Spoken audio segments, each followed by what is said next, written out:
سلامونه احترامات ګرانو کتونکو الف خان شیرپوی یم او په څنګ کې مې موجود دی ناظم خیال محمد صاحب. د ډېرې مودې نه مې خواهش و چې ناظم صاحب سره ځان له کښېنم، خبرې اترې ورسره وکړم، په سماجي اړخ باندې په کاروباري اړخ باندې او په سیاست باندې.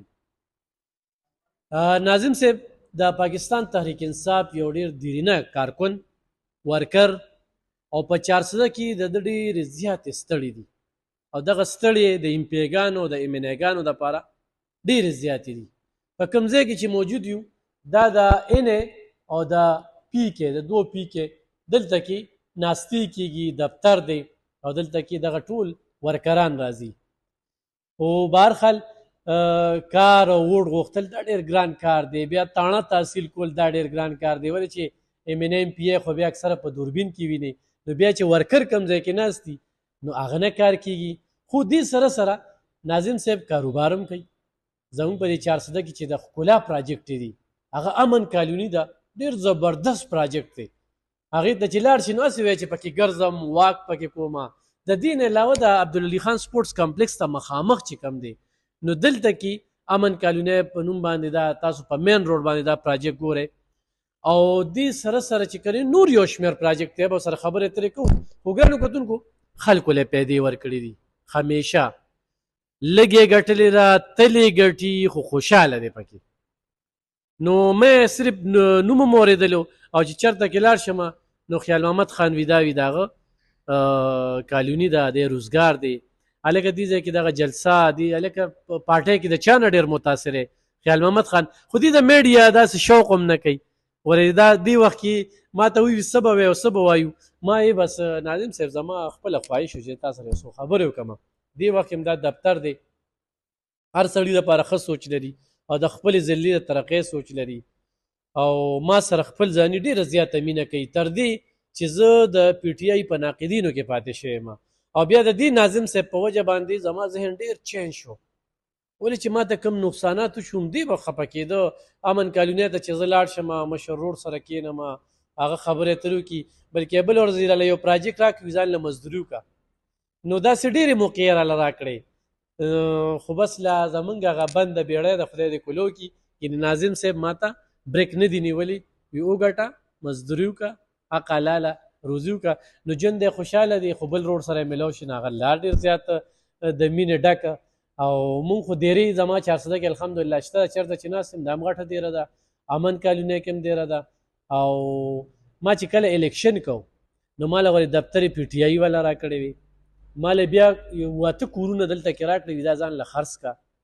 نو زه ځکه یم چې په خپله ضلع کې مې پی ټي آی والا هم خوښوي، نور مې هم خوښوي، خلک مې خوښوي، به دې خپلې ضلع کې عمرم او د دې ځای زه صحافت هم کوم، سیاست هم کوم، سماجت هم کوم، سوشل ورک هم کوم. او چې د داسې سترو خستو را سره مینه وي نو ځان هم ډېر خوشحاله چې یا الله دا ستا په موږ باندې ډېره غټه مهرباني ده. نو خواهش زما و چې داسې ځان له کینو خبرې اترې کړو. ناظم صاحب ډېره زیاته مننه کوم د وخت راکولو، مصروفیاتو مې ناظمي مو سیاست مو کاروبار مو نو ډېر بوج وي که نه. بسم الله الرحمن الرحیم. علم خان بھائی ډېره ډېره مهرباني چې تاسو دلته راغلی.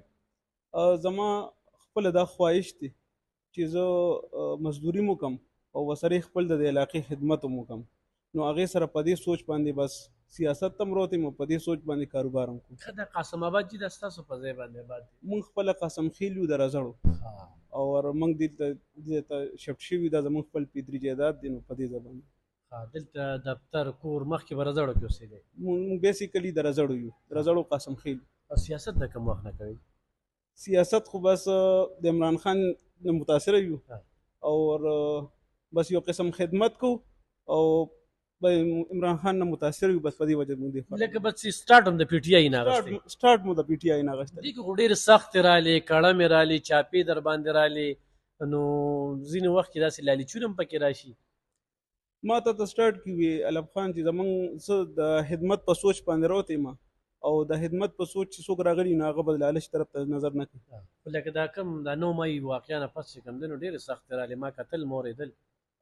واقعي د ډېرې سختې وي پکې چې کوم دی پیارې وشولې، ناجیزې پیارې پکې وشولې او مخرورتیاګانې پکې رالې، په کور باندې پکې پولیس رالل، مختلف خو بس چې موږ خپل لیډر ته ګورو عمران خان ته نو به زمونږ مورال واپس بلند شي.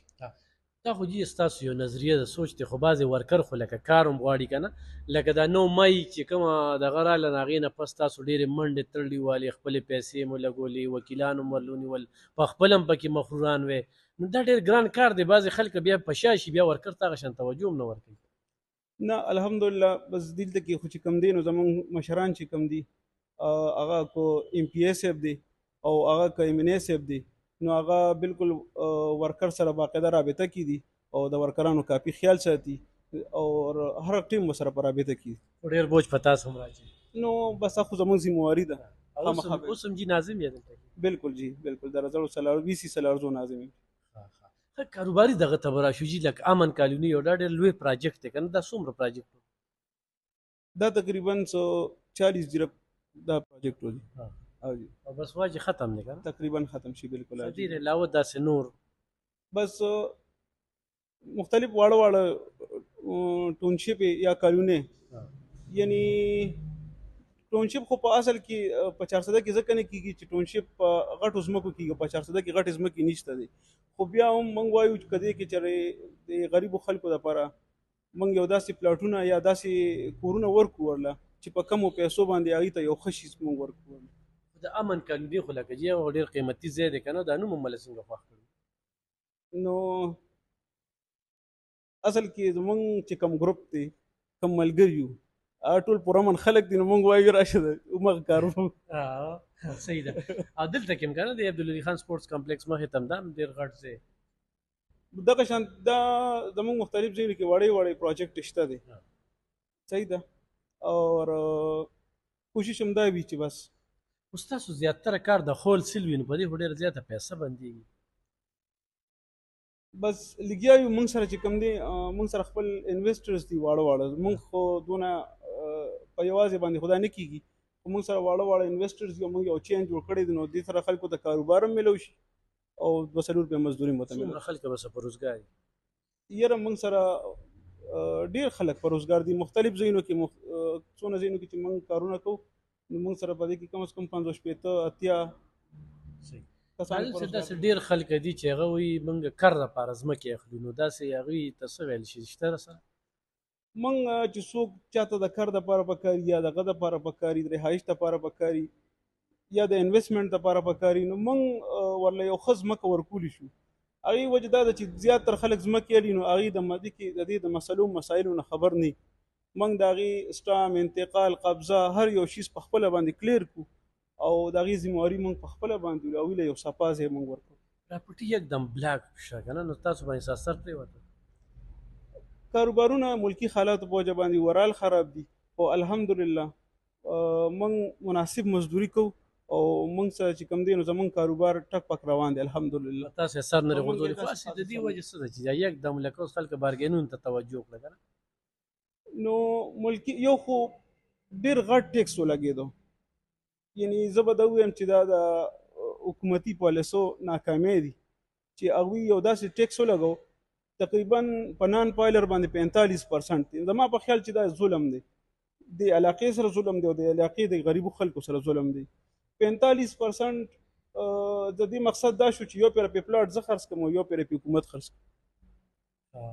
ښه ناظم صاحب یو بل پراجیکټ هم وروړو زه کروندګرو دپاره ما کپړه کتلې وه ډېر زبردست او دا اګریکلچر طرف ته چې کوم زمیندار دي هغې نوې ایکسپریمنټ شوی دی پنجاب طرف ته زیات دي. دا یو کپړه او هغې کې موږ خپل انویسټمنټ کړی وه. کپړه هم دې کال د زمیندارو له ورکړې وه. دا د پلاستیک د پلاستیک په ځای باندې دا استعمالیږي.